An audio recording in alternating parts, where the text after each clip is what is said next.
அறிவோம். அனைவருக்கும் நமஸ்காரம். நாம் தற்போது பார்த்துக் கொண்டிருக்கின்ற வகுப்பு கடோ உபநிஷதம். இப்ப இந்த கடோ உபநிஷத்துல கடந்த வகுப்புகள் மூலமாக 2வது பகுதியில 3வது அத்தியாயத்துல 3 மந்திரங்கள் வரைக்கும் பார்த்து முடிக்கும். அதுல கடைசியா பார்த்த 3வது மந்திரத்துல பயம் பற்றி நம்ம நிறைய தெரிஞ்சுக்கிட்டோம்.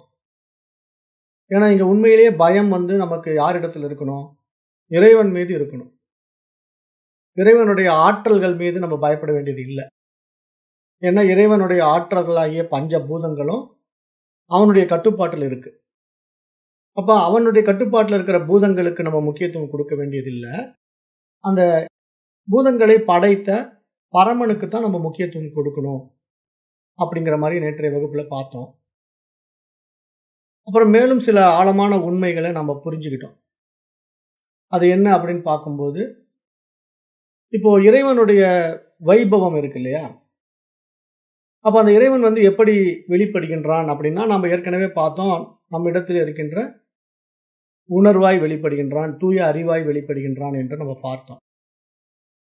அப்ப அந்த தூய அறிவாய், உணர்வாய் இருக்கின்ற இறைவன் நம்ம ஒவ்வொருத்தருக்குள்ளேயும் எப்படி இருக்கிறான் அப்படின்னு பார்க்கும்போது, அவன் அவரவர்களுடைய சுபாவங்களுக்கு ஏற்றவாறியே வெளிப்படுவான். இப்ப நம்ம எப்படி இதை புரிஞ்சுக்கணும் அப்படின்னா, இப்ப நம்ம இடத்துல இருக்கின்ற 3 குணங்கள் இருக்கு இல்லையா? சத்துவ குணம், ரஜோகுணம், தமோ குணம் என்று. அந்த குணங்களினுடைய அடிப்படையில தான் இப்ப நம்முடைய சுபாவமும் இருக்கும், நம்முடைய செயல்களும் இருக்கும். அப்ப நாம இந்த குணத்தை கவனிச்சுக்கிட்டே இருக்கணும். நம்ம எந்த குணத்துல மேலோங்கி இருக்கிறோம்? சத்துவ குணத்துல மேலோங்கி இருக்கிறோமா? ரஜோ குணத்துல மேலோங்கி இருக்கிறோமாங்கிற நம்முடைய குணத்தை நம்ம கண்காணித்துக் கொண்டே இருக்கணும். அப்படி கண்காணித்து நாம இந்த குணங்களை கடந்த குணாதீதன் நிலைக்கு நம்ம உயரணும். அது இறைநிலை.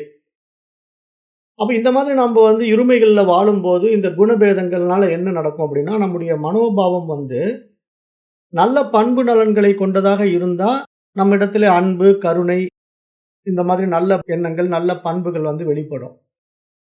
இதுவே நம்ம இடத்துல கெட்ட குணநலன்கள் வெளிப்படுறதா இருந்தா என்ன ஆகும்? கொடூரம், பயங்கரம், கொலை, கொள்ளை அப்படிங்கிற மாதிரி நம்முடைய பண்பு நலன்கள் வேற மாதிரி மாறி போயிடும். அப்ப இந்த இருவேறு பண்பு நலன்களில இருக்கின்ற மனிதர்களிடத்துல இந்த 2 விஷயங்களையும் கையாள தெரிகின்ற ஒரு கருவியாகவே நாம் நம்முடைய மனதை பார்க்கிறோம். அப்ப அந்த மனம் ஒரு தீய வழியில போய்கிட்டே இருக்கு. ஒரு கொடூரமான மனிதனாக ஒருத்தன் மாறி விடுறான் அப்படின்னா, அவனை யார் அடக்க முடியும்? யார் கையாள முடியும்? ஒரு நல்ல குணம் இருக்கிறவன் போய் அவனை கையாள முடியுமானா? முடியாது. அவன் சொன்னாலும் கேட்க மாட்டான். நல்ல விஷயங்கள நாம சொல்லிக் கொடுக்கிறோம்னா, அவன் கேட்பானா? அவனே ஒரு பயங்கரவாதி, ஒரு தீவிரவாதி. அப்ப அந்த மாதிரி இருக்கிறவனுக்கு அவனை விட கொஞ்சம் பவர்ஃபுல்லான ஒரு பயங்கரவாதி, ஒரு தீவிரவாதி வந்தா தான் அவனுக்கு பயம் வரும். அவனுக்கே பயம் வரும். ஓ! இவன் என்ன விட கொஞ்சம் பெரிய ஆளு, கொஞ்சம் ஜாக்கிரதையா இவன்கிட்ட நம்ம இருந்துக்கணும் அப்படின்ட்டு. அப்ப அதனால நம்முடைய முன்னோர்கள் என்ன பண்றாங்கன்னா, இந்த மாதிரி தவறான பாதையில போபவர்களை திருத்துவதற்காகவும், அவர்களை ஒழுங்கு முறையில நெறிப்படுத்தி கொண்டு வருவதற்காகவும், நம்முடைய இந்து மதத்திலே இறைவனை ஒரு படுபயங்கர அடையாளங்களாகவே உருவகப்படுத்தினார்கள். அப்படி உருவகப்படுத்தப்பட்ட தெய்வங்கள் தான் காளி, நரசிம்மர், ருத்ரன் போன்ற வடிவத்திலே நம்ம தெய்வத்தை உண்டாக்கி, மற்றவர்களுக்கு ஒரு பயத்தையும் கொடுப்பதாக நம்ம வைத்திருக்கிறோம். ஏன்னா தவறு செய்கின்றவனுக்கு இந்த ஒரு இறை நம்பிக்கை இருக்கும் இல்லையா? எப்படி இருந்தாலும் நமக்கு மேல ஒரு சக்தி இருக்கு. அதை நம்ம தண்டிச்சுடுங்கிற பயம் வந்துடும் அவனுக்கு. ஒரு நாள் இல்லைனாலும் ஒரு நாள் அதை உணர்வான். அப்ப அந்த பயம் அவனுக்கு என்ன பண்ணும்? தவறு செய்வதை தடுக்கும். அதற்காக நம்முடைய முன்னோர்கள் இவ்வாறு இறைவனுடைய இரு தன்மைகளை நமக்கு இவ்வாறு எளிமைப்படுத்தி விளக்கினார்கள் என்பதாக நாம கடந்த 3வது மந்திரத்திலே அந்த பயத்தை பற்றிய ஒரு தெளிவுக்கு வந்தோம். அடுத்தது வருகின்ற 4வது மந்திரம் இருக்கு இல்லையா? அது என்ன சொல்லுது அப்படின்னு பார்ப்போம். இக சேத்த சகத் போத்தும் பிராக் சரீரஸ்ய விஸ்ரசகா ததகா சர்க்கேசு லோகேசு சரீரத்வாய கல்பதே. இந்த 4வது மந்திரம் என்ன சொல்லுதுன்னா, இந்த உடல் வீழ்வதற்கு முன்பாக இந்த உண்மைகளை உணர முடியுமானால் அவனுக்கு அகக்காட்சி வாய்க்கின்றது. உணர முடியாவிட்டால் உலகில் மீண்டும் மீண்டும் அவன் பிறக்க நேர்கின்றது என்ற ஒரு ஆழமான உண்மையை இந்த 4வது மந்திரம் நமக்கு எடுத்து சொல்லுது. அப்ப இந்த 4வது மந்திரம் என்ன நமக்கு சொல்லுதுன்னா, உண்மைகள். இந்த உண்மையை உணர்வதன் வாயிலாக நாம என்ன பண்ணலாம்? அகக்காட்சிக்குள்ள போலாம். அதை நம்ம எப்படி புரிஞ்சுக்கிறோம் அப்படிங்கறத நம்ம ஏற்கனவே இதை பற்றி நான் விளக்கமா உங்களுக்கு சொல்லி கொடுத்துருக்கிறேன். எப்படின்னா, இப்ப நம்ம வாழ்க்கையை வாழுகின்றோம். நம்முடைய வாழ்க்கை முறையில 2 விதமான வளர்ச்சியை நம்ம பார்க்கிறோம். புற வளர்ச்சி, அக வளர்ச்சி என்ற இரண்டிலுமே நம்ம வாழ்க்கையை வாழ்வதற்கான முயற்சியை மேற்கொள்ள வேண்டும். பொதுவா நம்ம புற வளர்ச்சிக்கான ஒரு வாழ்க்கையை தான் வாழ விரும்புறோம். பெரும்பாலும் அப்படித்தான் விரும்புறோம். அக வாழ்க்கைக்கான வாழ்க்கையை நம்ம விரும்புறது இல்ல. ஆனா இங்க சாஸ்திரம் என்ன சொல்லுதுன்னா, வாழ்க்கை வாழ்வதற்கான முழுமை தன்மை, பூரணத்துவம் எப்ப வெளிப்படும் அப்படின்னு சொல்லுதுன்னா, இந்த புற வளர்ச்சி மற்றும் அக வளர்ச்சி என்ற இரண்டிலும் சமமாக வாழ வேண்டும். இரண்டையும் ஏற்றுக்கொண்டு ஒரு மனிதன் வாழும்போதுதான் அவனுக்கு அதனுடைய உண்மை தன்மை, யதார்த்தம் புரிய வரும். அவனுக்கு அகக்காட்சியில ஒரு தெளிவு உண்டாகும் என்பதாக நம்ம பார்க்கிறோம். அப்ப அந்த வகையில இப்போ ஆன்ம அனுபூதியை நாடி ஆன்மீக பயணத்தை மேற்கொள்பவர்கள் முதலில் சந்திப்பது அவர்களிடம் இருக்கும் அறியாமை என்கின்ற இருளைத்தான் என்பதாக மகான்கள் இங்கு சுட்டிக்காட்டுகின்றார்கள். நம்ம ஏற்கனவே இதெல்லாம் பார்த்தோம். ஏன்னா நம்ம எப்படி வெளிப்படணும் அப்படிங்கிறதுக்கு மந்திரங்கள்ல அசத்தோமா சத்கமய, தமசோமா ஜோதிர்கமய, மிருத்யோமா அமிர்தம் கமயன்ட்டு ஒரு மந்திரம் பார்த்தோம் இல்லையா? சாந்தி மந்திரம். அப்ப அதுல இருளிலிருந்து நம்ம ஒளிக்கு வர வேண்டும் என்பதை அந்த மந்திரம் நமக்கு வலியுறுத்துது. அப்ப அங்க இருள் என்பது என்ன? அறியாமை தான். அப்ப நம்மிடத்துல இருக்கின்ற அந்த அறியாமை இருளை நம்ம போக்க வேண்டும் என்றால் நம்மிடத்திலே அறிவு ஒளி பிரகாசிக்க வேண்டும். அந்த அறிவு ஒளி பிரகாசிக்கும் போது மட்டும்தான் நாம் உண்மையை, யதார்த்தத்தை உணர்ந்து கொள்வோம். இல்லைன்னா நமக்கு அது புரியவே புரியாது. அந்த இருளுக்குள்ள எதுவுமே தெரியாதுங்கிற மாதிரி நம்மிடத்துல இருக்கின்ற அறியாமைகளும் நமக்கு புரியவே புரியாது. அப்படித்தான் நம்ம வாழ்ந்து கொண்டிருப்போம். அதற்கு காரணம் என்னன்னா, நமக்கு அதை புரிந்து கொள்ளக்கூடிய அளவுக்கு புத்தி சக்தி விரிவடையவில்லை என்பதாகவே பார்க்கிறோம். அப்ப அதனாலதான் இங்க மகான்கள் என்ன சொல்றாங்கன்னா, அந்த வாழ்க்கை முறையில 2 விஷயங்கள் இருக்கு. ஒன்று புற வளர்ச்சிக்கான வாழ்க்கை, மற்றொன்று அக வளர்ச்சிக்கான வாழ்க்கை. இந்த புற வளர்ச்சிக்கான வாழ்க்கையில நாம வாழ முற்படும் போது நமக்கு பொருளாதாரம், சமூகம், உறவு என்று நிறைய விஷயங்களை நம்ம எப்படி நடைமுறையில கொண்டு வாழ்றோமோ, அது மாதிரி அக வளர்ச்சிக்கான வாழ்க்கையும் நம்ம இருக்கு. அதை எடுத்துக்கிட்டு அதுல ஆத்மா, இறைவன், உலகம் அப்படிங்கிற விஷயம் எல்லாம் என்ன அப்படிங்கறத நம்ம ஆராய்ந்து பார்த்து அதிலும் ஒரு தெளிவு வர வேண்டும் என்று கூறுகின்றார்கள். அப்ப அதற்கு நம்ம என்ன செய்யணும்னா, ஒரு சரியான சத்குருவின் வழிகாட்டுதலோடு தொடர்ந்து அந்த சாதகன் சாதனைகளில் ஈடுபடும் போது அவனிடம் உள்ள அறியாமை என்ற இருள் அகன்று அறிவு ஒளி பிறக்கின்றது என்பதாக நம்ம பார்க்கிறோம். அப்ப அந்த அறிவு ஒளி பிறக்கும் போதுதான் அவனுக்கு அந்த மனப்பக்குவம் உண்டாகி அந்த சாதகனுக்கு அக உலக காட்சியிலே ஒரு தெளிவு பிறக்கின்றது என்பதாக நம்ம இங்க புரிந்து கொள்கிறோம். அப்ப ஒருவன் புற வளர்ச்சிக்கான வாழ்க்கையை மட்டும் வாழாமல் அக வளர்ச்சிக்கான பாதையையும் நாட வேண்டும். இதுவே ஒருவனின் வாழ்க்கை முழுமை அடைந்ததாக பார்க்கப்படுகிறது என்பதாக இங்க யமதர்மராஜன் சொல்றார். அப்ப நம்ம வாழ்க்கையினுடைய முழுமை தன்மை என்பது 2 பக்கங்கள் இருக்கு. ஒண்ணு மட்டும் நமக்கு எப்படி முழுமையாகும்? இப்ப ஒரு நாணயத்தின் 2 பக்கங்கள் மாதிரி நம்முடைய வாழ்க்கையினுடைய இந்த 2 பக்கங்கள். நம்ம கிட்ட ஒரு காசு இருக்குன்னா, அந்த காசுல ஒரு பக்கம் மட்டும் நல்லா இருக்கு, ஒரு பக்கம் சரியில்லை அப்படின்னா அது செல்லா காசா மாறிடும்.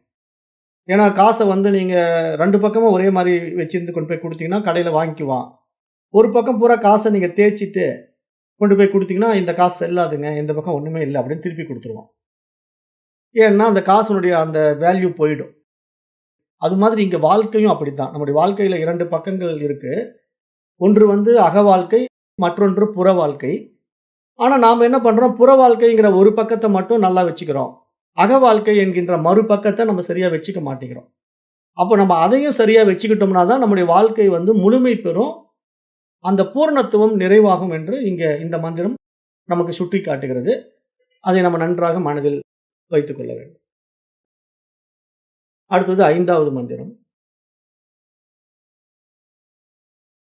யதா தர்சே ததாத்மனி யதா ஸ்வப்னே ததா பித்ருலோகே யதாப்சு பரீவ தத்ருசே ததா கந்தர்வ லோகே சாயாத பயோரிவ பிரம்ம லோகே. இந்த மந்திரம் ஒரு சில முக்கியமான விஷயங்களை சொல்லுது. என்ன சொல்லுதுன்னா, புத்தியில் கண்ணாடி போலவும் பித்ருலோகத்தில் கனவு போலவும் கந்தர்வ லோகத்தில் தண்ணீர் போல தெளிவற்றும் பிரம்மலோகத்தில் நிழலும் வெயிலும் போல இரண்டும் கலந்த தெளிவாகவும் அகக்காட்சி வாய்க்கின்றது என்பதாக இந்த மந்திரம் சொல்லுது. கொஞ்சம் பூடகமா யமதர்மராஜன் இங்க பேசுறாரு. இந்த மந்திரத்துல என்ன சொல்றாருன்னா, அந்த அகக்காட்சி நம்ம மலரணும் இல்லையா? நமக்கு தான் 2 வாழ்க்கை முறை இருக்கு. ஒன்று புற வளர்ச்சிக்கான வாழ்க்கை, மற்றொன்று அக வளர்ச்சிக்கான வாழ்க்கை. இப்ப நம்ம அக வளர்ச்சிக்கான வாழ்க்கை வாழ முற்படும் போது, அதுல நமக்கு அகக்காட்சி என்ன? ஆத்மாவை அறிந்து கொள்ள வேண்டும். ஆத்மாவை தன்னுள் நாம் உணர்ந்து அதுவாகவே அனுபவமாக்க வேண்டும். அப்ப அந்த நிலைக்கு நம்ம போகணும். அந்த ஆத்ம அனுபூதியை நம்ம அடையணும் அப்படின்னா, அதை பூடகமா இங்க சுட்டி காட்டுறார் யமதர்மராஜன். அதை எப்படி சுட்டி காட்டுறாருன்னா, புத்தியில் கண்ணாடி போலவும் பித்ருலோகத்தில் கனவு போலவும் கந்தர்வ லோகத்தில் தண்ணீர் போல தெளிவற்றும் பிரம்மலோகத்தில் நிழலும் வெயிலும் போல இரண்டும் கலந்த தெளிவாகவும் அகக்காட்சி வாய்க்கிறது அப்படின்னு இந்த மந்திரத்துல சொல்றார். அப்ப நாம இங்க என்ன புரிஞ்சுக்கணும்? 3 லோகங்களையும் இங்க சுட்டி காட்டுறார். பித்ருலோகம், கந்தர்வ லோகம், பிரம்மலோகம் அப்படிங்கிற 3 லோகங்களை சொல்லி, அந்த லோகங்களுக்கு உண்டான நிலைப்பாடு, அந்த நிலைப்பாடு எப்படி? பித்ருலோகத்துல கனவு போலவும் கந்தர்வ லோகத்தில் தண்ணீர் போல தெளிவற்றும் பிரம்மலோகத்தில் நிழலும் வெயிலும் போல இரண்டும் கலந்த தெளிவாகவும் அப்படிங்கிற ஒரு வார்த்தையோட இங்க விளக்கம் தராரு. அப்புறம் புத்தியில் கண்ணாடி போலவும் அப்படிங்கிற ஒரு பாயிண்ட் எடுக்கிறார். அப்ப நாம் இதை கொஞ்சம் இங்க ஆழமா ஆராய்ந்து பார்க்க வேண்டியதா இருக்கு. அப்ப நம்ம இதை கொஞ்சம் ஆழமாக ஆராய்ந்து பார்க்கும்போது இங்க கந்தர்வ லோகம்னா என்ன அப்படின்னு நம்ம முதல்ல தெரிஞ்சுக்கணும். நான் தான் ஏற்கனவே சொல்லிட்டேன் லோகம் என்பது என்ன அப்படின்ட்டு. இருந்தாலும் இங்க மீண்டும் ஞாபகப்படுத்திக்கலாம். இப்ப பொதுவாக இது போன்ற உலகங்கள், லோகங்கள் எல்லாம் எதற்காகன்னா நமக்கு போகங்களுக்கு உரித்தானவைகள் என்று நம்ம பார்க்கிறோம். போகங்கள்னா அனுபவத்திற்கு உரித்தானவைகள். இப்ப பிரம்மலோகம், சொர்க்கலோகம், பித்ருலோகம் அப்படிங்கிற லோகங்கள் எல்லாம் என்ன? அந்த உலகத்துல நம்ம போய் ஒரு வாழ்க்கையை வாழ போறோம். அந்த வாழ்க்கைக்கான வாழ்க்கை இருக்கும். அது நம்ம புராணத்துல சொல்லப்பட்ட மாதிரி, இப்ப சொர்க்கலோகம்னா அங்க இந்திரன் இருப்பான், ரம்பா, ஊர்வசி எல்லாம் இருப்பான். யமலோகம் அப்படின்னா அங்க யமதர்மராஜன் இருப்பான். அங்க கிங்கரர்கள்லாம் இருப்பாங்க. நம்மள எண்ணெய் சட்டியில போட்டுருவாங்க, செக்குல போட்டு அரைப்பாங்க அப்படிங்கிறதெல்லாம் நம்ம படிச்சு வச்சிருக்கோம். புராண கதைகள்ல இது மாதிரி லோகங்கள், அந்த லோகங்களுடைய தன்மைகள், அது எப்படியெல்லாம் நமக்கு நடைமுறையில வருது, அது எப்படியெல்லாம் செயல்பாட்டுல இருக்கு அப்படின்னு புராண கதைகள்ல நம்ம லோகங்களை பற்றி நிறைய படிச்சு வச்சிருக்கோம். அப்ப அந்த லோகங்கள் அப்படின்னா அது போகங்களுக்கான ஒரு இடம் என்பதாக நம்ம புரிந்து கொள்ளணும். போகங்கள் என்ன? அனுபவிப்பதற்கான இடம் என்று பார்க்கணும். போகம்னாலே அனுபவித்தல் அர்த்தம். அப்ப அந்த போகத்திற்கான இடமாக அந்த லோகங்கள் இருப்பதுல கந்தர்வ லோகம் அப்படிங்கிறது என்னன்னா, கந்தர்வர்கள் வாழுகின்ற ஒரு இடம் அப்படிங்கிற மாதிரி நமக்கு சொல்லப்பட்டிருக்கு. ஆனா இந்த மாதிரி லோகங்கள்லாம் உண்மையில இப்ப இது மாதிரி வேதாந்த சாஸ்திரத்துல வந்த நம்மை போன்றவர்களுக்கு உண்மையில் கிடையாது. ஏன் கிடையாதுன்னு இவ்வளவு ஆழமா நம்ம சொல்றோம் அப்படின்னு கேட்டீங்கன்னா, நம்மை பொறுத்த வரைக்கும் இந்த உலகமே உண்மை கிடையாது இல்லையா? வேதாந்திகளுக்கு இந்த உலகமே ஜகத் மித்தியா தான். ஏன்னா இது இறைவனுடைய ஆற்றல் தோன்றி மறைந்து கொண்டே இருக்கிறது. ஒரு ஆற்றல் வேறு ஒரு ஆற்றலாக பரிணமித்துக் கொண்டிருக்கிறது. இந்த நிலையிலேயே இந்த உலகத்தை நம்ம பார்க்கிறோம். அதனால இந்த உலகத்தை நம்ம என்ன சொல்றோம்? மாயா அப்படிங்கிறோம், மித்யா அப்படிங்கிறோம். அப்ப நாம வாழுகின்ற இந்த பூமியையே நம்ம மாயா உலகம் என்று பார்க்கும்போது, இந்த பூமிக்கு வேறாக பிரம்மலோகம், இந்திரலோகம், கந்தர்வ லோகம் எல்லாம் இருக்குதான்னா இல்ல. அப்ப இதெல்லாம் என்ன உண்மையிலேயே அப்படின்னு பார்த்தா நம்முடைய மனோ உலகங்கள் தான் இதெல்லாம். வேதாந்திகளுக்கு தான் இது மனோ உலகம். மற்ற சாஸ்திரங்கள் படிக்கிறவர்களுக்கு அந்தந்த உலகம் உண்மையில இருக்கு. அவர்களுடைய மனோபாவம் அது இருப்பதாக நம்புகிறார்கள். அதை நம்ம தடுக்க வேண்டாம். அவர்கள் இருக்கட்டும், அவங்க போகட்டும். அதை நம்ம போய் அவங்கள மாத்தலாம் முடியாது இல்லையா? இப்ப ஒருத்தர் கந்தர்வ லோகம் இருக்கு, இந்திரலோகம் இருக்கு, நான் அங்க போக போறேன், அதற்கான ஒரு யாகம் செய்ய போறேன்னா செய்யட்டும், போகட்டும்.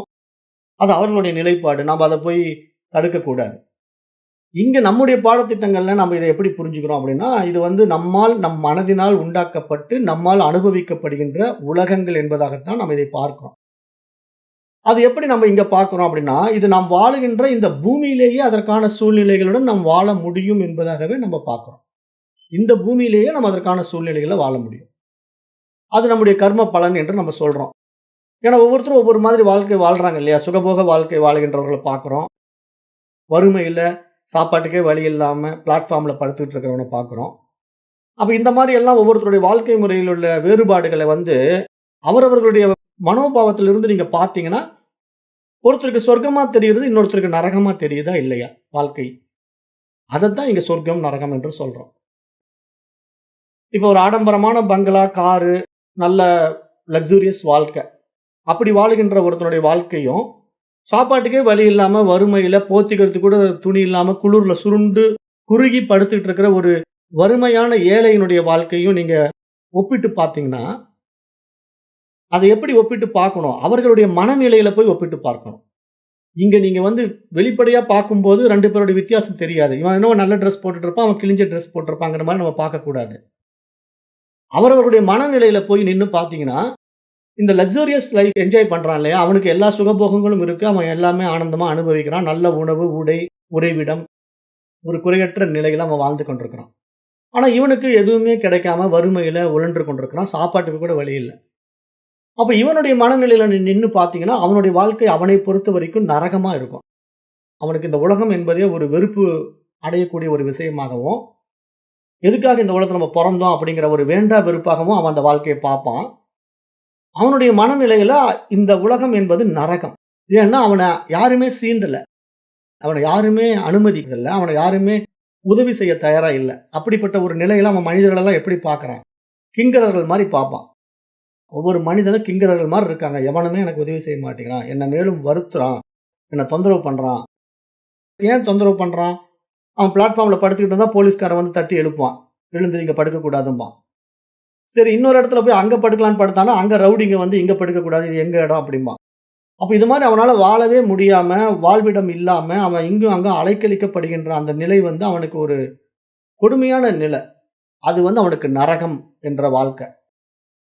அப்ப இப்படித்தான் நம்ம இங்க புரிஞ்சுக்கணுங்கிறதுக்கு ஒரு உதாரணமா இத நான் சொல்றேன். ஏன்னா இங்க சொர்க்கம், நரகம் என்பது இந்த பூமியிலே அவரவர்களால் அனுபவிக்கப்படுகின்ற மனோ வாழ்க்கை, மனம் சார்ந்த வாழ்க்கை. அது அவரவர்களுடைய நிலையில் இருக்கும்போது தான் அதனுடைய எதார்த்தம், உண்மை நமக்கு புரியும். வெளியிருந்து பார்க்கும்போது, ஓ! இப்படியெல்லாம் ஒரு லோகம் இருக்கா? அப்படின்னு கற்பனையில வேணா நம்ம வாழலாமே தவிர, நடைமுறையில வாழ முடியாது. அப்ப நடைமுறையில நம்ம வாழணும்னா, அது பிராக்டிகலாவே நமக்கு அனுபவம் ஆகணும். அப்படி அனுபவம் ஆகுற வாழ்க்கைய தான் இப்ப நான் பேசிட்டு இருக்கேன். அப்ப அப்படி இருக்கக்கூடிய இந்த நல்ல சூழ்நிலையில ஒரு புண்ணிய பலன்களை அனுபவித்து வாழ்க்கையை வாழ்பவர்கள் இந்த மாரி உயரிய லோகத்திலே வாழ்வார்கள். எப்படி அந்த உயரிய லோகத்திலே வாழ்கிறார்கள்னா, அவர்களுக்கு எல்லா சுகபோகங்களும் கிடைக்கும். அவர்கள் செய்த நல்ல கர்மாவின் பயனாக, நல்ல செயல்களின் விளைவாக அவர்களுக்கு இந்த மாதிரி சுகபோக நாட்டங்களிலே வாய்ப்பை உண்டாக்கி கொடுத்துரும். அவர்கள் அந்த வாழ்க்கையை வாழ்ந்து கொண்டிருப்பார்கள். ஆனா என்ன ஒரு பிரச்சனை? அந்த மாதிரி ஒரு சுகபோக வாழ்க்கையில போனாலும் சரி, இது மாரி அங்கீகரிக்க முடியாத ஒரு நரக வாழ்க்கைக்கு போனாலும் சரி, அவன் பரமனை தெரிந்து கொள்ள மாட்டாங்க. இந்த 2 பேருமே பரமனை தெரிந்து கொள்ள முடியாது. ஏன்னா இங்க சுகம் என்ன பண்ணும்?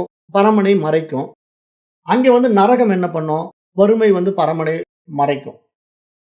ஏன்னா நம்ம இந்த மாரி விஷயங்கள் எல்லாம் உள்வாங்கவே மனசு ஒத்துழைக்காது. அங்க நரக வாழ்க்கைங்கிறது எப்படின்னா, வறுமையிலயும் சாப்பாட்டுக்கே வழி இல்லாம இருக்கிறவனுக்கும், அவனுக்கு பசி தான் பிரதானமா இருக்கும். அந்த பசிய போக்கிக் கொள்வதற்கு ஏதாவது வழி கிடைக்காதா? அப்படிங்கிறது தான் அலைவான். எங்கேயாவது யாராவது பிச்சை போட மாட்டாங்களா? இல்ல எங்கேயாவது போய் திருடலாமா? அப்படிங்கிற ஒரு மென்டாலிட்டி தான் அவனுக்குள்ள போயிட்டு இருக்குமே தவிர, அவன் இறைவன், இந்த உலகம் அப்படிங்கிற விஷயமெல்லாம் அவன் சிந்திக்க கூட மாட்டான். சிந்திக்கிறதுக்கு நேரமும் இல்ல அவனுக்கு. அதே மாரி தான் இந்த சுகபோக வாழ்க்கையில பதவி, பட்டம் என்று ஒரு பகட்டாக வாழ்கின்றவனுடைய வாழ்க்கையில இறைவனை பற்றி சிந்திப்பதற்கான நேரமே கிடையாது. அப்ப பொதுவாக இந்த மனித மனம் சுகபோகங்களை நாடுகின்ற நிலையில், அவனுக்கு ஆத்மாவை பற்றிய உண்மைகள் தெளிவற்றதாகவே உள்ளன. அதாவது நீரிலே தெரிகின்ற பிம்பம், அந்த நீரினுடைய அசைவிலே எப்படி அலைக்கழிக்கப்படுகிறதோ, தெளிவற்று காணப்படுகிறதோ, அதுபோல இந்த கந்தர்வ லோகம் என்ற உலகிலே வாழுகின்ற மனிதன், நீரிலே தெரிகின்ற தெளிவற்ற பிம்பம் போல வாழுகின்றான் என்பதை இங்க பூடகமாக யமதர்மராஜன் சுட்டிக்காட்டுகிறார். அதுதான் இந்த மந்திரத்தினுடைய பொருள். இந்த மந்திரத்தை நம்ம இப்படி புரிஞ்சுக்கணும். கந்தர்வ லோகத்தில் தண்ணீர் போல தெளிவற்றும், பித்ரு லோகத்தில் கனவு போலவும் அப்படின்னு இங்க விளக்கம் கொடுக்கிறார் இல்லையா? இப்ப நம்ம கந்தர்வ லோகத்துக்கான விளக்கம் பார்த்துட்டோம். கந்தர்வ லோகம்ங்கிறது என்னன்னா, தண்ணீர் போல தெளிவற்ற வாழ்க்கை. ஏன்னா அந்த கந்தர்வர்கள் வாழுகின்ற உலகம் என்ன? சொகுசான, ஆடம்பரமான வாழ்க்கை. அங்க வந்து இறைவனை எல்லாம் சிந்திக்க நேரம் இல்ல. சுகபோக வாழ்க்கை அங்க. அப்ப அங்க வந்து அவனுக்கு என்னன்னா, ஒரு நீரிலே தெரிகின்ற உருவம் எப்படி காற்றினால் அலைக்கழிக்கப்படுகிறதோ, அதுபோல இங்கு ஆடம்பர வாழ்க்கை வாழுகின்றவனுடைய மனமானது அந்த ஆடம்பரத்தினால் அலைக்கழிக்கப்படுகிறது. அவன் இறைவனை தெரிந்து கொள்ள மாட்டான். ஆகவே அவனுடைய வாழ்க்கை வந்து நீரைப் போல அலைக்கழிந்து கொண்டே இருக்கும். தெளிவற்று இருக்கும். அப்ப இது போன்ற சுகபோகங்களில் நாட்டம் கொண்டவனுடைய விவேகம் மற்றும் அவனது லட்சிய நாட்டம் எல்லாமே வீழலுக்கு இறைத்த வீணான நீரைப் போன்றது என்பதாக இங்கு யமதர்மராஜன் சுட்டிக்காட்டுகிறார். வீழலுக்கு இறைத்த வீணான நீர் அப்படின்னா, களை செடிகளுக்கு ஊற்றப்பட்ட நீர். அது வேஸ்ட் தானே. விவசாயம் பண்ணும்போது நமக்கு வந்து பயிர்களுக்கு நீர் போகாம களை செடிகளுக்கு நீர் போயிட்டு இருந்தா என்ன ஆகும்? களை செடிகள் தான் செழிப்பா வளரும். பயிர் வளராது. ஆனால் நம்ம பயிருக்காக நீரை விடும்போது அது களை செடிகளுக்கும் சேர்ந்து போகும்போது வேற வழி இல்ல. களை செடியும் சேர்ந்து வளரும். நம்ம அத வந்து விவசாயத்துல களை எடுக்கணும். அது மாதிரி இங்க வாழ்க்கையில இந்த மாரி ஒரு நல்ல விஷயத்தை நோக்கி போகும்போது சில கெட்ட விஷயங்களும் கூட வரும். ஆனா அது 2யும் நம்ம எப்படி பார்க்கிறோங்கிற ஒரு விவேகம் நம்ம இடத்துல இருக்கணும். நாம் அடைய வேண்டிய லட்சியத்திலே நாட்டம் இருக்கணும். ஆனா இது 2ம் இல்லாம போயிடும். எப்போ இந்த கந்தர்வ லோக வாழ்க்கைக்குள்ள நம்ம வரும்போது, நம்முடைய வாழ்க்கை இப்படி வீணாக போய்விடும் என்பதாக சுட்டிக்காட்டுகிறார். அடுத்தது பித்ருலோகம் அப்படிங்கிற ஒரு விஷயத்த பேசுறாரு இல்லையா? இப்ப இந்த பித்ருலோகம்ங்கிறது என்னன்னா, இறந்தவர்கள் வாழுகின்ற உலகம் என்பதாக புராண கதைகளிலே கூறப்பட்டிருக்கிறது. இப்ப இந்த பித்ருலோகம் என்பது என்னன்னா, ஒரு மனித உடம்பு வீழ்ந்த பிறகு, அது உடலற்ற நிலையிலே ஒரு சூட்சும சரீரத்திலே இருக்கின்ற ஒரு நிலைப்பாடு. அப்ப அந்த சூட்சும சரீர நிலைப்பாட தான் நம்ம பித்ருலோகம்ங்கிறோம். அந்த பித்ருலோகம்ங்கிறது என்னன்னா, இப்போ ஒருத்தர் வந்து இந்த உடம்ப விட்டுடுறாருன்னா, அவர்கிட்ட இருந்து என்ன வெளிக்கிளம்புது? பிராணனும், மனசும் வெளிக்கிளம்பும். அதுதான் நம்ம உயிர்ன்னு சொல்றோம். ஏன்னா ஒரு உயிர் வந்து இந்த உடம்ப விட்டு வெளியேறும்போது, மனசும், பிராணனும் வெளிக்கிளம்பிடுது.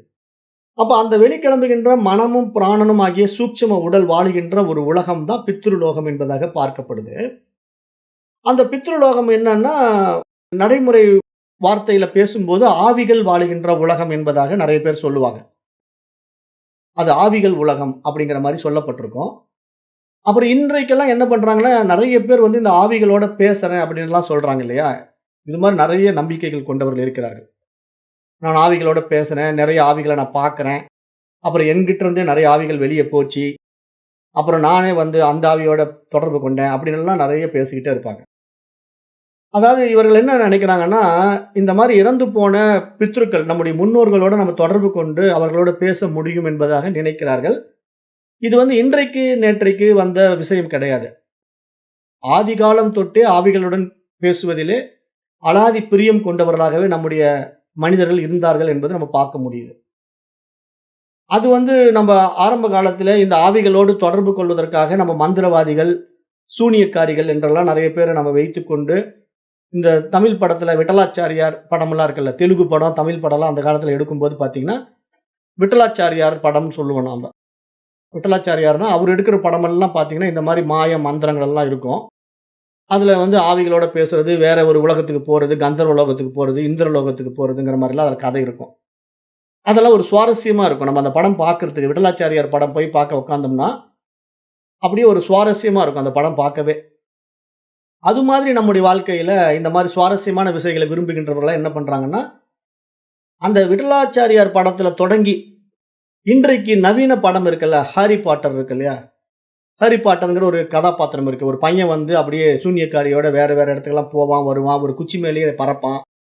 இது நவீன குழந்தைகளுக்காக உண்டாக்கப்பட்ட இன்றைய தொழில்நுட்ப படம். ஹாரி பாட்டர் அப்படின்ட்டு. அப்ப இது மாதிரி இன்றைய நவீன திரைப்படம் வரை நம்ம எப்படி இருக்கிறோம்னா, இது மாதிரி விஷயங்கள்ல சிக்கிக் கொண்டிருக்கிறோம். அதுக்கு வந்து இந்த மாரி ஆவிகளோட பேசுவதற்கான நெறைய கருவிகள் வேற நம்ம உண்டாக்கி வச்சிருக்கிறோம். அந்த கருவிகள் எல்லாம் எடுத்துக்கிட்டீங்கன்னா, எப்படின்னா, கிறிஸ்டல் கேசிங் அப்படின்னு சொல்லுவாங்க.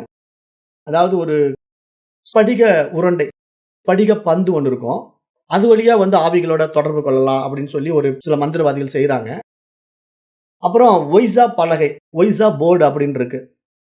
இந்த ஒய்ஸா போர்டு, பிளான்செட்டு, ஆட்டோமேட்டிக் ரைட்டிங் அப்படின்னு எல்லாம் நெறைய விஷயங்கள் நீங்க எடுத்து பார்த்தீங்கன்னா, இந்த மாரி ஆவிகளோட தொடர்பு கொள்ளக்கூடிய அதிநவீன கருவிகள் எல்லாம் நம்முடைய பயன்பாட்டுல இன்றைக்கும் இருக்கு. பட் இதெல்லாம் யாரு கண்டுபிடிச்சு வச்சிருக்கான்னா, எல்லாம் வெளிநாட்டினர் தான் கண்டுபிடிச்சு வச்சிருப்பான். அத விட்டா நம்ப ஆளுங்க என்ன பண்ணுவானுங்கன்னா, இந்த மந்திரம், மாந்திரீகம் பண்ணுவானுங்க. இதுதான் நம்ப ஆளுங்க செய்றது. ஆவியோட பேசுறதுக்கு. இதுல இந்த ஆன்மீக நிலையில உயர்ந்து வந்த பாண்டிச்சேரி ஆரோவில் தொடங்கிய யோகி அரவிந்தர் இருக்கார் இல்லையா? யோகி ஸ்ரீ அரவிந்தர். நெறைய பேர் கேள்விப்பட்டிருப்பீங்க. அவரு சுதந்திர போராட்டத்திலும் கலந்து கொண்ட ஒரு தியாகி. மேலும் அவர் ஆன்மீகத்தினுடைய உயர்நிலையில அவரு பாண்டிச்சேரியில பிரெஞ்சுக்காரங்கள வச்சு ஆரோவில் அப்படின்னு ஒரு அமைப்ப உருவாக்கி, அங்க அவரு தியானம், யோகாலாம் கத்துக் குடுத்து, ஒரு நல்ல நிலைக்கு ஆன்மீகத்தில மக்களை உயர்த்திக் கொண்டு வந்தவர் இருக்கார். அப்படிப்பட்ட அரவிந்தர் ஆவிகளின் வழிகாட்டுதல் மூலம் ஆட்டோமேட்டிக் ரைட்டிங் அப்படிங்கிற ஒரு டெக்ஸ்ட் அந்த புத்தகம் எழுதுறாரு. யோக சாதனை அப்படிங்கிற ஒரு முறையில ஒரு புத்தகம் எழுதுறாரு. அது ஆட்டோமேட்டிக் ரைட்டிங் அப்படின்னா, பேய் அந்த ஆவி தானாவே அவரோட பேசும். அவங்க அப்படியே அந்த பேப்பர் எடுத்து எழுதுனாங்கன்னா, அந்த ஆவி பேசுறத அப்படியே எழுதிக்கிட்டே இருப்பாங்க. இதெல்லாம் இன்னைக்கும் இருக்காங்க. இப்ப ஆவிகளோட பேசணும்னு சொன்னா, ஒருத்தன் போயி, இந்த மாரி எங்க பெரியப்பா கிட்ட பேசணும், எங்க தாத்தா கிட்ட பேசணும்னு சொன்னான்னா, இவரு என்ன பண்ணுவாரு, ஒரு பேப்பர் எடுத்து, பேனா எடுத்து உட்காருவாரு முன்னாடி. Automatic writing. அவர் கை தானாவே எழுதும். அது எழுதும்போது என்னன்னா, அந்த தாத்தா பேசுவாரு. அத அப்படியே இவரு எழுதுவாரு. எழுதி முடிச்ச பிறகு பார்த்தீங்கன்னா, தாத்தா பாருங்க இப்படி சொல்லியிருக்காருங்கிற விஷயத்த இவரு எடுத்து சொல்லுவாரு அவர்கிட்ட. அவரு கேட்டு, "ஓ! அப்படியா? அப்ப தாத்தா இதெல்லாம் சொல்லியிருக்காரான்னு" கேட்டுக்குவாரு. இந்த மாரி விஷயங்கள் பத்தி ஒரு புத்தகம் எழுதினாரு. யாரு? அரவிந்தரே எழுதினாரு இந்த புத்தகம். அப்புறம் அந்த அரவிந்தரே என்ன பண்றாருன்னா, இது மாரி ஆத்ம ஞான பாதையில பயணம் பண்ணி, மேலும் உயர்நிலைக்கு வந்த பிறகு, அந்த நூலை திரும்ப பெற்றுக் கொண்டார் என்று நமக்கு வரலாறு இருக்கு. அரவிந்தருடைய பயோகிராபி இத பேசுது. அரவிந்தருடைய பயோகிராபி என்ன சொல்லுதுன்னா, இந்த ஆட்டோமேட்டிக் ரைட்டிங் முறையில எழுதின யோக சாதனைங்கிற புத்தகத்த அவர் திரும்ப பெற்றுக் கொண்டார் என்பதற்கான சான்று இருக்கு. ஏன் அப்படி திரும்ப பெற்றுக் கொண்டார்? அது உண்மை இல்லை என்பதை உணர்ந்து கொண்டார். அப்படின்னு நம்ம புரிஞ்சுக்கணும். அதுக்காக இத சொல்ல வரேன். ஏன் இதெல்லாம் நான் இந்த ஆவிகள பத்தி இவ்வளவு தூரம் பேசுறேன், பித்ருலோகத்த பத்தி இவ்வளவு தூரம் பேசுறேன் அப்படின்னு நீங்க கேட்டீங்கன்னா, இங்க நம்முடைய பாடத்திட்டமே எதற்காக? இருளிலிருந்து ஒளிக்கு கொண்டு போவது தானே. அறியாமையிலிருந்து நம்மை அறிவு நிலைக்கு உயர்த்துவதற்கான பாடம். அப்ப இங்க உண்மையிலேயே இந்த மாரி ஆவிகள் இருக்கா? ஆவிகளோட நம்ம பேச முடியுமான்னா, நிச்சயமாக முடியாது. ஏன் முடியாதுன்னா, இதெல்லாம் மனம் சார்ந்த ஒரு கற்பனை. அதாவது ஒரு இல்லூஷன் சொன்னா மாயா அப்படின்னு சொல்றோம் இல்லையா? அது மாரி ஹாலோசின் அப்படிம்பாங்க. ஹாலோசினேஷன் அப்படிம்பாங்க ஆங்கிலத்துல. ஹாலோசினேஷன் அப்படின்னா, அது ஒரு மாரி மனப்பிறழ்வு. மனம் என்ன பண்ணும்னா, அது மாரி ஒண்ணு இருக்கு அப்படின்னு பாவிச்சதுன்னா இருக்கு. இல்லை என்று நினைத்தால் இல்லை. கடவுளும் அப்படித்தான், பேயும் அப்படிதான். உண்டு என்றால் அது உண்டு, இல்லை என்றால் அது இல்லை. கவிஞர் கண்ணதாசனுடைய பாடல் ஒண்ணு இருக்கு. அது உண்டுன்னா உண்டுங்க, இல்லன்னா இல்லை. கடவுளும் அப்படித்தான், பேயும் அப்படித்தான், ஆவியும் அப்படித்தான். அப்போ இங்க மனசு அத நம்பிச்சுன்னா, கடவுள் ஒருத்தர் இருக்காரு நம்பிச்சுன்னா, அந்த உருவத்துல கடவுள் வருவார் அவருக்கு. இப்ப சிவபெருமான் மாரி ஜடாமுடி விட்டுக்கிட்டு, கையில சூலாயுதத்த எடுத்துக்கிட்டு, உடுக்கை எடுத்துக்கிட்டு வர்ற மாரி ஒரு கற்பனையிலேயே ஒருத்தன் வாழ்ந்துட்டு இருக்கான்னு வச்சுக்கங்களேன். அவனுடைய ஹாலோசினேஷன் என்ன பண்ணும்னா, கற்பனை கதாபாத்திரத்துல கடவுள் அவன் முன்னாடி வருவார். அதே மாதிரி கனவுல வர்ற மாரியே அவருக்கு வருவார். சிவபெருமானே அவன்கிட்ட பேசுவார். அப்ப அவன் என்ன சொல்லுவான்? "ஏங்க நான் கடவுள பார்த்தேங்க. சிவனே முன்னாடி பேசினாருங்கன்னு" சொல்லுவான். இவங்க என்ன சொல்லுவாங்க? "ஏதோ எப்படிங்க அவனுக்கு மட்டும் கடவுள் வந்தாரு, எனக்கு வரல. அவன் ஒரு பைத்தியக்காரன்" அப்படின்னு ஒரு சாரர் சொல்லுவாங்க. ஒரு சாரர் என்ன சொல்லுவாங்க? "இல்ல இல்லைங்க அவன் மிகப்பெரிய பக்தன். அதனால கடவுள் அவனுக்கு காட்சி கொடுத்திருக்கார். அவன் ஏதோ புண்ணியம் செஞ்சிருக்கான்" அப்படி நம்புவாங்க. அப்ப இந்த 2 விஷயங்களும் அவரவர்கள் மனம் சார்ந்த நம்பிக்கையின் அடிப்படையில நடக்கு. அப்ப என்ன இங்க உண்மையிலேயே சிவபெருமான் மாரி நீங்க கற்பனையான கடவுள வடிவமைத்துக் கொண்டு, அது என்னிடத்தில் வருகிறார், பேசுகிறார் அப்படின்னு நீங்க நினைச்சுக்கிட்டே இருந்தீங்கன்னா, அது நடைமுறையில் நடக்கும். அதுதான் இங்க மனப்பிறழ்வுன்னு சொல்றோம். ஏன்னா இந்த மைண்ட் அவர பவர்ஃபுல். இந்த மனசு எத நினைக்குதோ அத சாதிக்கும், அத செய்து காட்டும். எப்படி அது முடியுது மனசுக்குன்னா, மனதுக்கு ஆதாரமா ஆத்மா இருக்கிறதுனால முடியுது. அதனால தான சாதனையாளர்கள் எல்லாம் மனதுல ஒரு வைராக்கியத்தை வச்சு சாதிச்சு காட்டுறாங்க. இப்போ இந்த மோட்டிவேஷனல் கிளாஸஸ் எல்லாம் நீங்க போனீங்கன்னா, தொழில் நிமித்தமா நீங்க போனீங்கன்னா, உங்களுக்கு அந்த கிளாஸஸ்ல என்ன சொல்லிக் குடுக்குறாங்க? "நீ ஒரு சாதிக்க பிறந்தவன். அவனால் முடியாதது உன்னால் எப்படி முடியாமல் போகும்? உன்னால் முடியும். முயற்சி செய். நீ வெற்றியாளன்." அப்படின்லாம் சொல்லிக்கிட்டே இருக்க, நமக்குள்ள என்ன ஆகும்? ஒரு மோட்டிவேஷன் டெவலப் ஆகும். ஒரு உற்சாகம் பிறக்கும். நம்முடைய மனசுக்கு ஒரு உற்சாகம் பிறக்கும். அப்ப நம்ம என்ன பண்ணுவோம்? நம்மை அறியாமல் நம்முடைய மனம் உத்வேகத்துல அத சாதிக்கணுங்கிற ஒரு வெறியில செயல்பட ஆரம்பிச்சு, அதை வெற்றி அடைய வைக்கும். ஏன்னா மனதுக்கு அவ்வளவு வலிமை இருக்கு. அப்ப அப்படிப்பட்ட மனசு தான் இந்த ஆவிகளோடு தொடர்பு கொள்வதற்கும் காரணமா இருக்கு. அப்ப இங்க நாம இந்த மாதிரி பாடத்திட்டத்துக்குள்ள வரும்போது, இந்த உலகங்கள் என்கின்ற விஷயத்துல பித்ருலோகமாகட்டும், கந்தர்வ லோகமாகட்டும், இதெல்லாம் மனம் சார்ந்த வாழ்க்கை. அப்படிப்பட்ட வாழ்க்கை வாழ முடியும். ஆனால் அந்த லோகத்தில் போய் தான் வாழ வேண்டும் என்ற கட்டாயம் கிடையாது. இந்த பூமியில் வாழும்போதே அந்த வாழ்க்கையை நாம் இங்கு வாழலாம். ஆனால் மற்றவர்கள் நம்மை வேறு மாதிரி பார்ப்பார்கள். ஏன்னா, இவன் ஒரு பைத்தியக்காரன் சொல்ற ஒரு கூட்டம் இருக்கும். அவன் ஒரு ஆன்மீகவாதி அப்படின்னு சொல்ற ஒரு கூட்டம் இருக்கும். நம்ம இருசாரர்கள் 2 விதமாக மதிப்பீடு செய்வார்கள். அது நம்முடைய மனம் சார்ந்த வாழ்க்கையை நம்ம அப்படித்தான் வாழ வேண்டியதாகவும் இருக்கு. அப்ப பொதுவா இது போன்ற ஆவிகளின் நம்பிக்கை என்பது மேற்கத்திய நாட்டினரின் மத நம்பிக்கையின் மூலமாக இங்கு உருவாக்கப்பட்டது என்று நம்ம பார்க்கிறோம். ஏன்னா இங்க ஆவிகளுடைய நம்பிக்கை என்பது நம்முடைய பாரத தேசத்துல ஆரம்ப நிலையில கிடையாது. வெளிநாட்டினர்கள் நம்ம நாட்டின் மீது படையெடுத்து வந்து அவர்கள் நம்முடைய நாட்டில் ஆதிக்கம் செலுத்த ஆரம்பித்த உடனே அவர்களுடைய நோக்கம் என்ன, அவர்களுடைய வாழ்க்கை முறை என்ன அப்படின்னு கேட்டா நம்பிக்கை. அவர்கள் மத நம்பிக்கையை சார்ந்திருக்கிறார்கள். மேலும் அவர்கள் வழிபாடு செய்கின்ற இயேசு இருக்கார் இல்லையா, ஜீசஸ் கிறிஸ்து இருக்கார் இல்லையா, கிறிஸ்து, இயேசு கிறிஸ்து. அந்த இயேசு கிறிஸ்து உயிர் நீத்து 3ஆம் நாள் மீண்டும் உயிர் தெழுந்தார் அப்படிங்கிற ஒரு நம்பிக்கை அவர்களிடத்துல இருக்கு இல்லையா. அப்ப அந்த நம்பிக்கையின் அடிப்படையில அவர் இறந்தவர் மீண்டும் உயிர் தெழுவார் அப்படிங்கிற ஒரு ஆழமான நம்பிக்கையை நம்புகின்ற மேற்கத்திய நாட்டினர்கள், அப்ப இங்க உயிர் பிரிந்து வெளியேறுகின்ற ஆவி ஒன்று இருக்கிறது, அதை விரும்பும் போது மீண்டும் வருகிறது என்ற ஒரு நம்பிக்கையை வளர்த்து கொண்டார்கள். அந்த அடிப்படையிலே நம்மிடத்திலேயும் அது உண்டாக்கப்பட்டன. அந்த அடிப்படையிலே அவர்கள் எழுதப்பட்ட ஏராளமான புத்தகங்கள், திரைப்படங்கள் போன்றதெல்லாம் நம்ம ஆட்கள் பார்க்கிறாங்க இல்லையா. ஏன்னா நாமெல்லாம் இப்ப எங்க வந்துட்டோம், ஆங்கிலேயருடைய கலாச்சாரத்துக்குள்ள வந்துட்டோம். இப்ப நம்ம பெரும்பாலும் நம்முடைய பாடத்திட்டங்கள்லாம் ஒரு வைதீக தர்மத்துல இல்ல, இந்து கலாச்சாரத்துல இல்ல. எல்லாமே ஆங்கில கலாச்சாரத்துல மெக்காலே எஜுகேஷன் சிஸ்டத்துல இருக்கிறதுனால, நம்ம ஆங்கில மொழியிலேயே படிக்கிறதுனால, இன்றைக்கு நம்ம தமிழ் மொழியில கூட படிக்கிறது கிடையாது. காரணம் என்னன்னா, நம்ம இங்கிலீஷ் மீடியத்துல படிச்சா தான் வேலை வாய்ப்பு கிடைக்கும். தமிழ் மொழியில படிச்சா வேலை வாய்ப்பு கிடைக்காதுங்கிற ஒரு மனநிலையில நம்ம குழந்தைங்கள சேர்த்தும் போதே எங்க சேர்த்துறோம்? மெட்ரிகுலேஷன்ல தான் கொண்டு போய் வைக்கிறோம். இல்லன்னா சிபிஎஸ்இ போர்டுல கொண்டு போய் வச்சுக்கிறோம். அப்ப அவன் என்ன பண்ணுவான்? ஆங்கிலத்துல தான் படிப்பான். ஆங்கிலத்திலே படிச்சு வர்றவனுக்கு ஆங்கில எழுத்தாளருடைய புத்தகங்கள் தான் படிக்க முடியும். தமிழ் எழுத்தாளர்கள் புத்தகம் எதுக்கு அவன் படிப்பான்? தமிழே அவனுக்கு தெரியாது. அவன் எங்க தமிழ் புக்க படிக்க போறான்? நம்ம மாணவர்கள் எல்லாம், இன்றைய மாணவர்கள் எல்லாம் தமிழ் புத்தகம் படிக்க மாட்டாங்க. அப்ப ஆங்கில புத்தகங்களை படிக்கும்போது இது மாதிரி எழுத்தாளர்கள் எழுதின நிறைய காப்பீஸ் வித்து போன புத்தகங்கள் எல்லாம் பாத்தீங்கன்னா, ஆஃப்டர் டெத் அப்படின்னு ஒரு புக் போட்டிருப்பான். ஒரு எழுத்தாளர், ஆங்கில எழுத்தாளர் எழுதியிருப்பான். அதை படிச்சு பார்த்தானா பூரா பேய் வாழ்க்கை, உலகம் எப்படி, இந்த ஆவி உலகம் எப்படி இருக்கு, அங்க எப்படி மனிதர்கள் வாழ்றாங்க அப்படின்னு அவனுக்கு தோணுனதெல்லாம் கற்பனையா பயங்கரமா கதை விட்டு அந்த புத்தகம் ஒரு 500 பக்கம் எழுதியிருப்பான். அந்த புத்தகம் பல டாலர் கணக்குல வித்து இருக்கும். ஆனா அதை நம்ம ஆட்கள் படிக்கிறாங்க இல்லையா, படிக்கும்போது அதை நம்புறாங்க. காரணம் என்ன? மனசு தானே, எதை நம்புதோ அதை நம்பிக்கும். அப்படியே அதை ஏத்துக்குதுன்னா நம்பும். அப்ப இது மாதிரி நம்முடைய இன்றைய நவீன வாழ்க்கைங்கிறது அன்றைய காலத்திலேயே தொடங்கப்பட்டது. தொடங்கப்பட்டு என்ன நடந்துச்சுன்னா, மெக்காலே எஜுகேஷன் சிஸ்டத்துக்குள்ள ஆங்கில எழுத்தாளர்களுடைய ஆவி நம்பிக்கைகளை, அந்த இயேசு பிரான் எப்படி 3ஆவது நாள் உயிர் தெழுந்து வந்தார் அப்படிங்கிற ஒரு விஷயத்தை எல்லாம் நம்புற மாதிரி நம்ப ஆரம்பிக்கிறாங்கிறத நம்ம புரிஞ்சுக்கணும். இப்ப நம்ம இந்து சனாதன தர்மம் இதை ஏத்துக்கிறது கிடையாது. எப்படி ஒரு இறந்த மனிதன் மீண்டும் 3ஆவது நாள் உயிர்த்து எழ முடியும்? முடியவே முடியாது. மரணம் என்பது உடலுக்கு தான். அப்ப அந்த உடல் ஒரு தடவை டேமேஜ் ஆயிடுச்சு, அதை விட்டு உயிர் பிரிந்து விட்டதுன்னா மீண்டும் அதற்குள்ள உயிர் வர்றது வாய்ப்பே இல்லை. அது அரைகுறை உயிரா இருந்தா வேணா 3ஆவது நாள் உயிர் தள்ளலாம். இப்ப நாமளே பாக்குறோம்ல, இப்ப டிவில எல்லாம் நியூஸ் பாத்தீங்கன்னா, போன வாரம் ஒரு நியூஸ் பார்த்தேன். ஒருத்தர் இறந்துட்டாரு அப்படின்னு சொல்லிட்டு ஆம்புலன்ஸ்ல கொண்டு போறாங்க.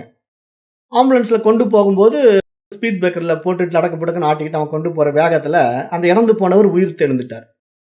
அவர் இறந்துட்டாருன்னு நினைச்சுதான் அவர் ஆம்புலன்ஸ்ல ஏத்திக்கிட்டு அவரை கொண்டு போறது போஸ்ட்மார்ட்டத்துக்கு எடுத்துட்டு போறாங்க போல் தெரியுது. அப்ப ஆம்புலன்ஸ்ல போக போகவே அவர் என்ன ஆயிடுச்சுன்னா, அந்த ஜர்க் ஆனதுல அவருக்கு உயிர் வந்துருச்சு. அப்ப ஆம்புலன்ஸ் டிரைவரே அலண்டு போயிட்டான். இது நடக்குது, நடைமுறையில் நடக்குது.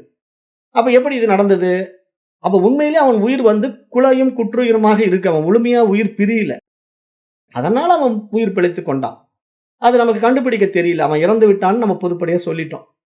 இவ்வளவு நவீன கருவிகள் நம்ம இடத்துல கண்டுபிடிக்கப்பட்டு கூட நம்மளால அவன் இறந்து விட்டான்னு தான் சொல்றோம். எவ்வளவு டெக்னாலஜி வந்துருச்சு நம்ம கிட்ட. ஆனா அவன் இறந்துட்டான்ங்கிறத தப்பா சொல்றோம் அப்படின்னா, அப்ப அந்த கருவிகள் கூட பயனற்று போகுது இல்லையா? அது மாதிரி தான் அன்றைய காலத்துல ஒரு சமயம் 3ஆவது நாள் ஜீசஸ் கிரைஸ்ட் உயிர் தெழுந்திருக்கலாம். ஆனால் அவர் உண்மையில் இறந்திருக்காமல் இருக்கலாம். அதாவது குலையும் குற்றுயிருமாக கிடந்திருக்கலாம். அப்படித்தான் நம்ம ஏத்துக்கணும். ஏன்னா அவரை கொல்லுவதற்காக ஆணி அடிச்சாங்க. 2 கையில 2 கால்ல இதுல சிலுவையில அறைந்தார்கள் இயேசுவ. அப்ப இந்த சிலுவையில அறையப்பட்ட அவருடைய வாழ்க்கை வரலாற பார்க்கும்போது, அவர் 3வது நாள் உயிர் தெழுந்தாருன்னா, அவரு டெட் பாடியா இருக்கல. அவர் ஜஸ்ட் அப்படியே மயக்கத்துல கிடக்கிறாருன்னு வேணா நம்ம எடுத்துக்கலாம். அப்ப 3வது நாள் அவர் எழுந்து விட்டார். அப்படின்ற ஒரு முறைய நம்ம ஏத்துக்கொள்ள முடியும். ஆனால் இறந்துவிட்ட மனிதன் மீண்டும் 3வது நாள் உயிர் பெற்றான் அப்படின்னா, அது என்றைக்குமே சாத்தியமில்லை என்பதை நம்ம இங்க புரிந்து கொள்ளணும். ஏன் இதெல்லாம் நான் இங்க எடுத்து சொல்றேன்னா, இந்த ஆவிகள் உலகம் என்ற விஷயம் உண்மையில் நம்முடைய மனதின் கற்பனை. அப்படி ஒன்று கிடையவே கிடையாது. நம்மை பொறுத்தவரைக்கும் ஆன்மவியல் பாடங்கள் படிப்பவர்களுக்கும், வேதாந்திகளுக்கும் அது மாரி ஒன்று கிடையவே கிடையாது. அப்படிங்கிறத ஆழமா நம்பணும். ஏன்னா அதெல்லாம் மனப்பிறழ்வு. மனம் எப்படி கற்பனை பண்ணிக்குதோ அப்படியெல்லாம் நம்ம வாழலாம். அந்த மாதிரி தான் இங்க சொல்லப்படுது. அப்ப நம்ம கூடுமான வரைக்கும் இந்த ஆங்கில எழுத்தாளர்கள் எழுதின புத்தகங்கள் எல்லாம் படிக்கக்கூடாது. ஆங்கில திரைப்படங்கள் எல்லாம் இது மாரி கற்பனை கதாபாத்திரங்களால் எடுக்கப்பட்ட படங்கள் எல்லாம் பார்க்கக்கூடாது. ஏன்னா மனசு அதுல போய் சிக்கிக்கும். ஆவி உலகத்தெல்லாம் நம்ம விரும்பி பார்க்கணும்னா, அப்படியே போய் மனசு அதெல்லாம் லாக் ஆயிக்கும். ஏன்னா பேய் படமெல்லாம் பார்த்துக்கிட்டே இருக்கிறவங்க பாருங்க. சின்ன குழந்தையிலேருந்து பேய் படம் பார்த்துக்கிட்டே இருக்கிற குழந்தைங்க, பெரியவர்கள் ஆனாலும் பேய்ங்கிற ஒரு மனோபாவத்துல பயந்துகிட்டே இருப்பாங்க. அது மனம் அந்த அளவுக்கு அதுல போய் சிக்கிக்கும். அதுதான் எல்லாமே. கடவுளும் அப்படிதான், பேயும் அப்படிதான். அப்ப இத நம்ம உண்மையா கடவுளை எப்படி நம்ம உருவகப்படுத்தி வழிபாடு பண்ணும்போது, நம்மளால அதிலிருந்து வெளிய வர முடிய மாட்டேங்குது. இப்ப உருவகத்துல வழிபாடு பண்றது எப்படி நம்ம பழகணும்? சிறிய குழந்தைகள்ல இருந்தே பழக்கப்பட்டு நம்ம கடவுள் வழிபாடு பண்ணிட்டு இருக்கிறோம். இப்ப நமக்கு வயதாகி ஒரு 50 வயது, 60 வயதுல கடவுள் உருவத்துல இல்ல, அவர் அரூபத்துல இருக்கிறார்ங்கிற ஒரு விஷயத்தை இந்த மாரி வேதாந்த பாடங்கள படிச்சு நம்ம கேட்கிறோம். கேட்கும்போது நம்முடைய புத்திக்கு உரைக்குது. ஆனாலும் நடைமுறைப்படுத்த முடியல இல்லையா? என்ன காரணம்? மனதினுடைய ஆழமான பற்று தான் காரணம். மனசு அவ்வளவு சீக்கிரம் இதிலிருந்து வெளிய வராது, விடாது. அப்படிதான் நம்ம புரிஞ்சுக்கணும். அந்த மாரி புரிஞ்சுக்கிட்டோம்னா, நம்ம கொஞ்சம் மனம்ங்கிற ஒரு விஷயத்துல ஜாக்கிரதையா இருக்கலாம் அப்படிங்கிறத சொல்றாங்க. அப்ப இவைகளெல்லாம் மனதின் கற்பனை என்பது யாருக்கு புரியும் என்றால், ஆன்மவியல் கல்வி கற்றுக்கொண்ட சாதகர்களுக்கு மட்டுமே இவைகள் உண்மை இல்லை என்பது புரியும். அவர்கள் மட்டுமே பிரம்மம், சத்தியம், ஜகத் மித்யா என்ற மகா வாக்கிய உபதேசத்தின் அடிப்படையிலே இந்த உலகத்தை ஒரு மாயாவாக, ஒரு மித்யாவாக பார்ப்பார்கள். இதில் மயங்க மாட்டார்கள். இது வந்து போகின்ற விஷய சுகங்கள் என்பதாகவே அவர்கள் அதனால் ஈர்க்கப்பட மாட்டார்கள். ஏனென்றால் அவர்கள் இந்த உலகத்துக்கு பின்னால் ஒளிந்து கொண்டிருக்கின்ற இறைவனை பார்க்கின்றார்கள். இந்த மாதிரி வேதாந்திகளும் ஆன்மீக பாடத்திலே இந்த அத்தியாத்ம யோகத்தை கற்றுக்கொண்ட ஞானிகளுக்கும் இந்த உலகம் என்பது உண்மையில் இறைவன் தான். எல்லாமாக அவன் இருக்கிறான். அவனுடைய இருப்பினால இந்த உலகம் இருக்கிறது என்ற புரிதலோடு இந்த உலகத்தை பார்ப்பார்கள். அவனுடைய அதிஷ்டானத்திலே, அவனுடைய சுய அறிவிலே இந்த உலகம் பிரகாசித்துக் கொண்டிருக்கிறது. அந்த தூய அறிவாகிய இறைவன் இந்த தேகத்துக்குள்ளும் இருந்து என் மூலமாக இந்த உலகத்தை காட்டிக் கொண்டிருக்கின்றான், பார்த்துக் கொண்டிருக்கின்றான் என்ற புரிதலோடு அவர்கள் வாழ்க்கையை வாழ்வார்கள் என்றுதான் நாம் இங்க பார்க்கிறோம். அப்ப இந்த ஆத்மா பற்றிய உண்மைகள் இருக்கு இல்லையா? இந்த ஆத்மாவை பற்றிய விஷயங்கள் எல்லாம் பலருக்கும் கனவு காட்சிகள் போலத்தான் உள்ளன என்பதைத்தான் நீங்க யமதர்மராஜன் சொல்ல வர்றார். இந்த மாதிரி கற்பனை வாழ்க்கை. அதாவது எப்படி பேய் இருக்குதுன்னு நம்புறானோ, இந்த மாதிரி மூட நம்பிக்கைகளை சிக்கிக் கொள்கிறானோ, அப்படி இந்த ஆத்மாவை பற்றியும் ஒரு கற்பனையான வாழ்க்கை வாழுகின்ற மனிதர்கள் இருக்கிறார்கள். அவர்கள் தான் என்ன பண்றாங்கன்னா, இந்த மாதிரி உலகத்துல, எந்த மாதிரி உலகம்? பித்ருலோகத்துல எப்படி ஆவிகள் இருக்கோ, அது மாதிரி இங்க ஆத்மா என்பதும் ஒரு ஆவி என்பதாக கற்பனை பண்ணிக்கொண்டு வாழ்கிறார்கள் என்று சொல்ல வர்றார். ஏன்னா இங்க ஆத்மாங்கிறது ஒரு ஆவி மாதிரி வெளியே போயிடும்.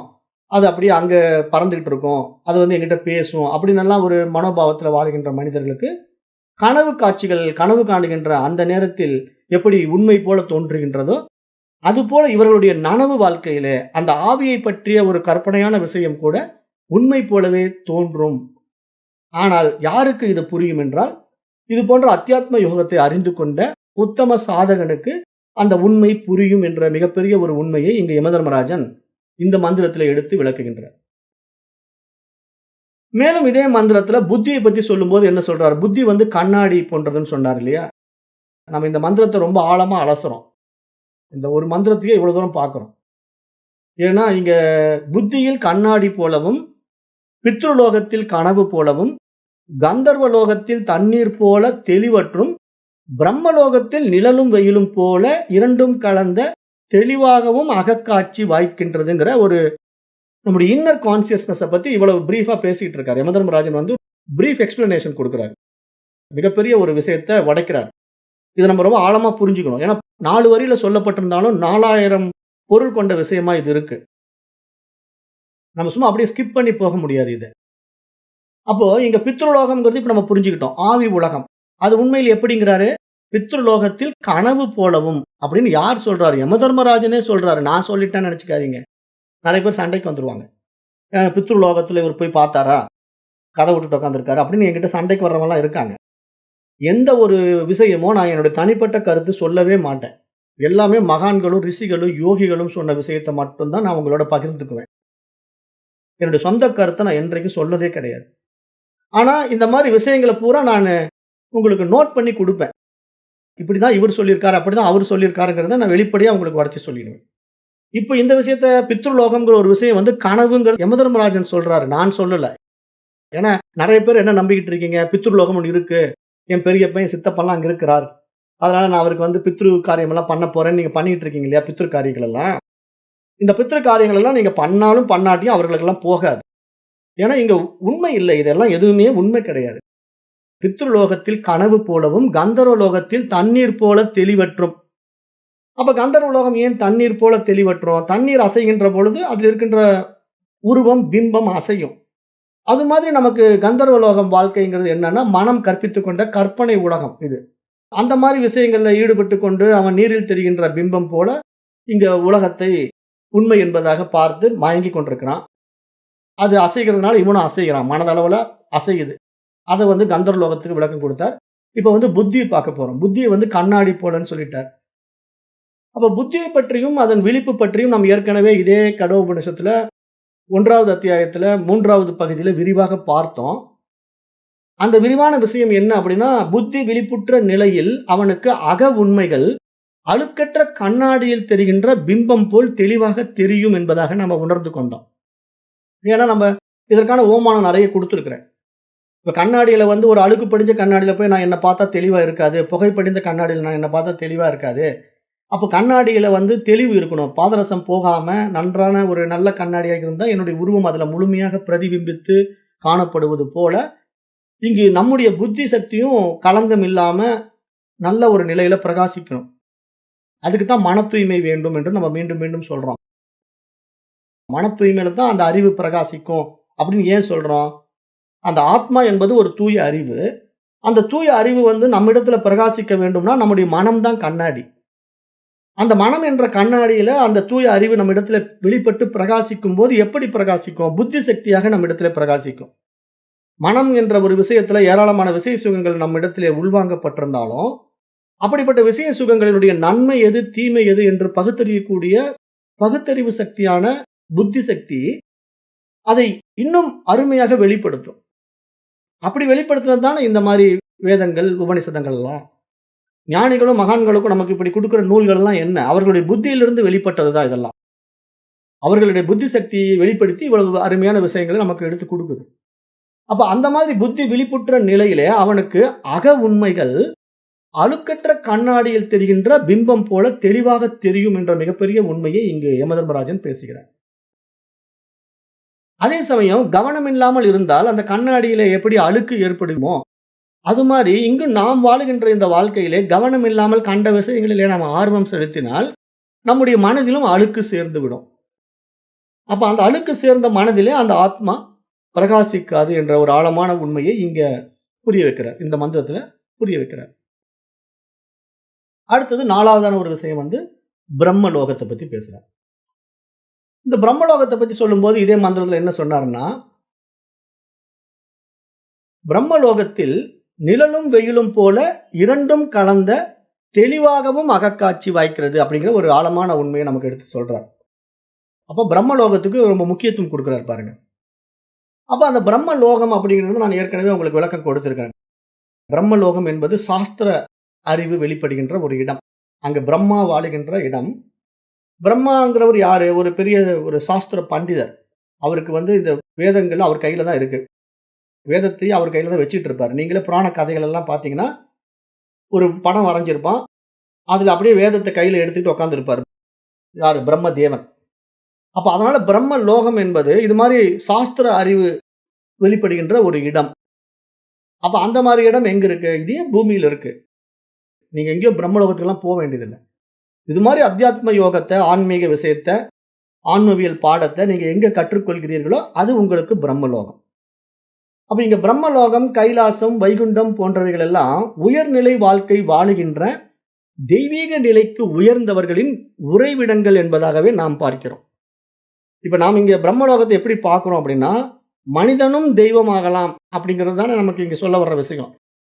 இந்த வேதம் அதுதானே சொல்லுது. ஒரு சாதாரண மனிதன் மனிதனா இல்ல, அவன் தெய்வீக நிலையை அடைய முடியும். அவன் தெய்வீக நிலைக்கு எப்படி வர முடியும்னா, அவன் தன்னை தான் யார் என்று விசாரித்து விவேகத்தினால விழித்துக் கொள்ளும்போது அவன் அந்த தெய்வீக நிலைக்கு வர முடியும். அப்ப அப்படிப்பட்ட ஒரு மனிதன் தெய்வீக நிலைக்கு வந்துவிட்டால் அவன் வாழுகின்ற உலகம் தான் பிரம்மலோகம். ஏன்னா அவனுக்கு ஆனந்தம், எல்லையற்ற ஆனந்தம், ஒரு அமைதி அந்த இடத்துல அவனுக்கு குடிகொண்டிருக்கும். அந்த ஆனந்தமும் அமைதியும் அவனிடத்துல குடிகொண்டது எங்க தெரியுமா? உண்மையிலேயே அதுவும் அவனுடைய மனதிலே தான். அதான் நான் மீண்டும் மீண்டும் சொல்றேன். இங்க நம்முடைய வாழ்க்கை என்பது மனோ உலகம்.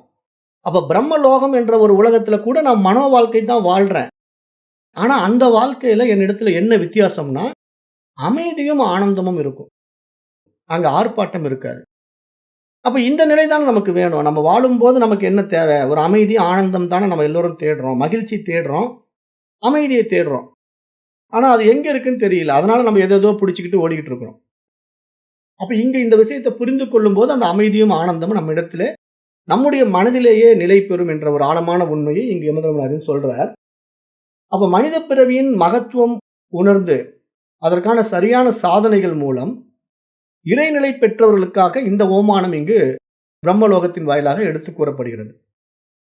அப்ப இதிலே கூறப்பட்டுள்ள நிழலும் வெயிலும் என்ற ஓமானம் இருக்கு இல்லையா? நிழலும் வெயிலும் போன்ற தெளிவு. அப்ப இங்க நிழலும் வெயிலும் என்ற ஓமை என்பது மனித மனம் இருமைகளை கடந்த அந்த இறைநிலையில் இரண்டையும் சமமாக புரிந்து கொண்டு வாழுகின்ற ஒரு வாழ்க்கை என்பதாக இங்க பார்க்கப்படுது. நம்ம எப்படி இந்த ஆன்மீக பாதையில உயர்நிலைக்கு வரோம் அப்படின்னா, நமக்கு கொடுக்கப்பட்ட வாழ்க்கை முறையில 2 விஷயங்கள் இருக்குன்னு பார்த்தோம். ஒன்று அக வாழ்க்கை, மற்றொன்று புற வாழ்க்கை. அதை நம்ம அக வளர்ச்சி, புற வளர்ச்சி அப்படின்னு 2 விஷயங்களுக்குள்ள நாம இங்க ஆராய்ந்து பார்த்து அதற்கான படிப்பினைகளை நம்ம இங்க கத்துக்கிறோம். அப்படி கத்துக்கிட்டு வரும்போது நமக்கு 2 விஷயங்களும் நமக்குள்ள சமமா இருந்துட்டா அந்த வாழ்க்கை முழுமை பெறுவதாக நம்ம பார்க்கிறோம். ஏன்னா நீங்க வெறும் புற வாழ்க்கை மட்டும் வாழ்ந்துவிட்டு இறந்து போனீங்கன்னா என்ன ஆகும்? அக வாழ்க்கைங்கிற ஒரு விஷயம் தெரியாமயே உடம்ப விட்டுட்டு போறதுனால மீண்டும் இந்த பிறப்பு இறப்பு சக்கரத்துக்குள்ள சுத்திக்கிட்டு இருக்கிறோம். அடுத்த பிறவிக்கு தயாராயிடுறோம். அல்லது புற வாழ்க்கையே வாழாம நான் அக வாழ்க்கை மட்டும் வாழ்றேன்னு சொல்லிட்டு அப்படியே போய் நிர்விகல்ப நிஷ்டையில சமாதியில பூமிக்கு அடியில போய் உட்காந்துட்டா என்ன ஆகும்? எங்கேயோ ஒரு குகையிலேயே போய் உட்காந்துட்டா அப்படியே அவன் உட்காந்துக்கிட்டே இருக்க வேண்டியதான். வருஷக்கணக்கா உட்காந்துட்டு இருக்கலாம். எவ்வளவு நாள் உட்கார முடியுமோ உட்கார்ந்திருந்து அந்த நிர்மலமான எண்ணங்களற்ற நிலையில அந்த தெளிந்த மனதுக்குள்ள அவன் இருப்பான். ஆனா அவனுடைய யதார்த்தம், அவனுடைய சொரூபம் அனுபவம் ஆகாது.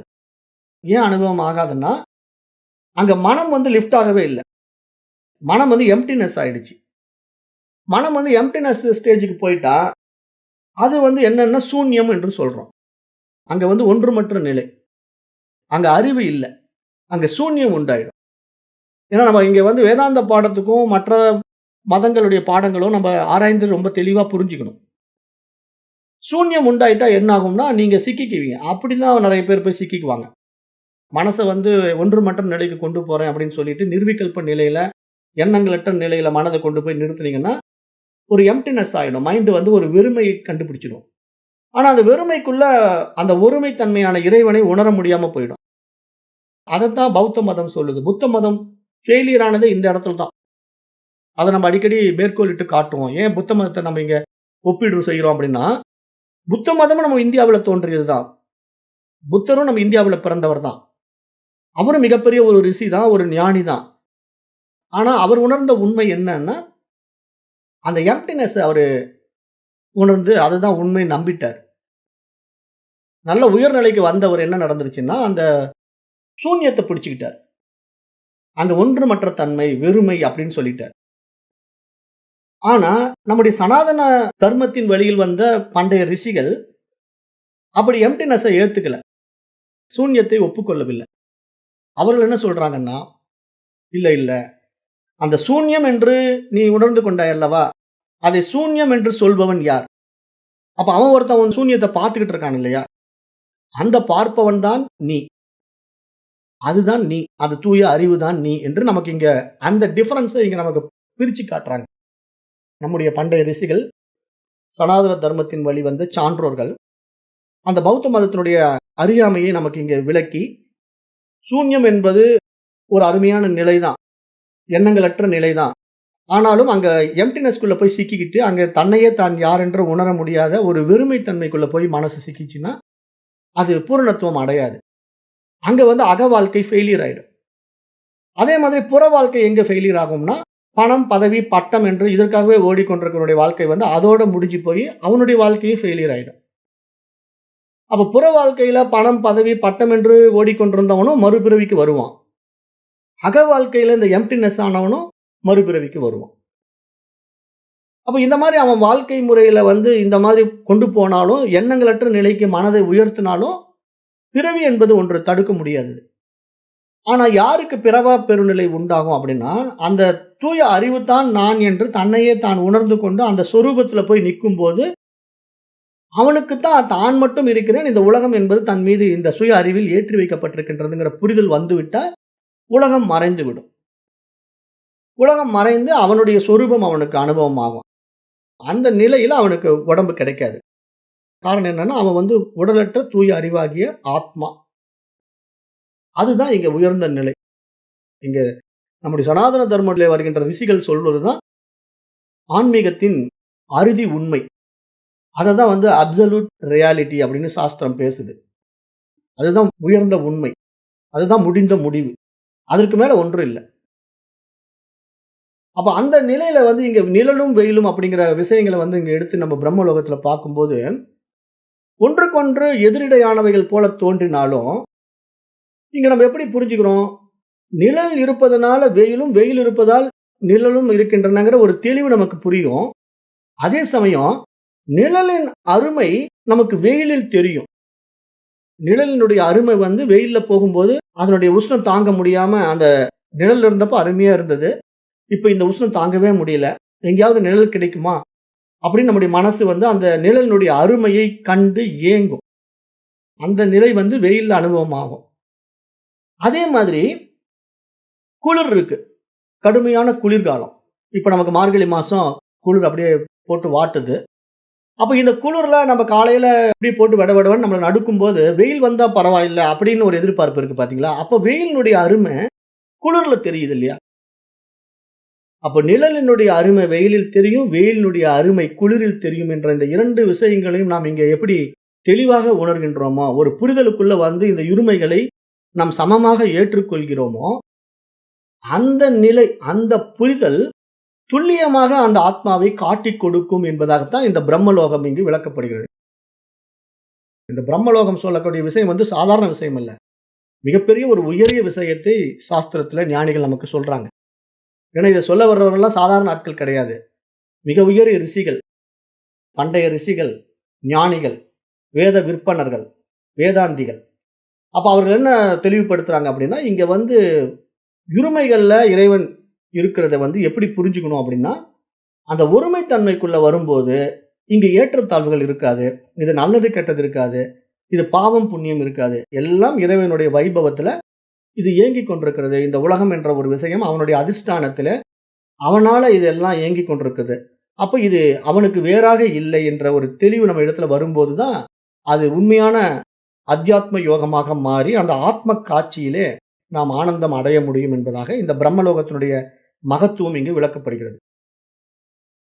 அப்ப இந்த நிலைக்கு நம்ம உயரணும்னா இந்த அத்தியாத்ம யோகம் தெரிஞ்சா மட்டும்தான் வர முடியும். வேற எந்த நூல்களை நீங்க படிச்சாலும், வேற எந்த பாதையில நீங்க பயணம் பண்ணாலும், இந்த பாதைக்கு வரும்போதுதான் நீங்க நிறைவாக முடியும். ஏன்னா இங்கதான் இருமைகளை கடந்து இறைவனை பார்க்க முடியும். வேற எந்த பாதையில நீங்க போனாலும் அந்த இருமைகள்ல சிக்கிட்டு இருப்பீங்க. ஏன்னா ஏதேனும் ஒரு மதம் அல்லது ஒரு சமயம் அல்லது ஏதேனும் ஒரு கடவுள், இப்படி எதையா ஒண்ணு பிடிச்சுக்கிட்டு அதுல நம்ம சிக்கிட்டு இருக்கிற வரைக்கும் அதுக்கு பேர் என்ன? இருமை தானே. ஏன்னா நமக்கு இது பிடிச்சிருக்கு, அது பிடிக்கல அப்படிங்கிற மனசுக்குள்ள அந்த எண்ணம் வந்துட்டாலே அது இருமைதான். அப்ப ஒரு விஷயம் எனக்கு பிடிக்குதுங்க, எனக்கு சிவபெருமான் பிடிக்குது அப்படின்னு நீங்க சொன்னாலே முடிஞ்சுது. இருமைகள் இருக்கு. எனக்கு பெருமாள் பிடிச்சிருக்குங்க அப்படின்னு சொன்னாலே அங்க இருமைகள் இருக்கு. ஏன்னா ஒரு கடவுள் எனக்கு பிடிக்குது, ஒரு கடவுள் பிடிக்கல. அப்ப இங்க மனம் இருமைகளால் சிக்கிக் கொண்டிருக்கு. இப்ப இந்த மாதிரி நம்ம ஆழ்ந்து இந்த அத்தியாத்ம யோகத்துல ஒரு புரிதலுக்கு வரும்போது, நிழலின் அருமை வெயிலில் தெரிவது போல, அந்த வெயிலின் அருமை குளிரில் தெரிவது போல, இங்கு இருமைகளும் அந்த இறை அம்சம் தான். இறைவன் எங்கும் வியாபித்திருந்தாலும் அதில் ஏற்றத்தாழ்வுகள் கிடையாது. ஏனென்றால் அது இறைவன் என்ற சுய அறிவின் மீது இந்த உலகம் என்ற ஒரு மிகப்பெரிய விஷயம் ஏற்றி வைக்கப்பட்டிருக்கிறது.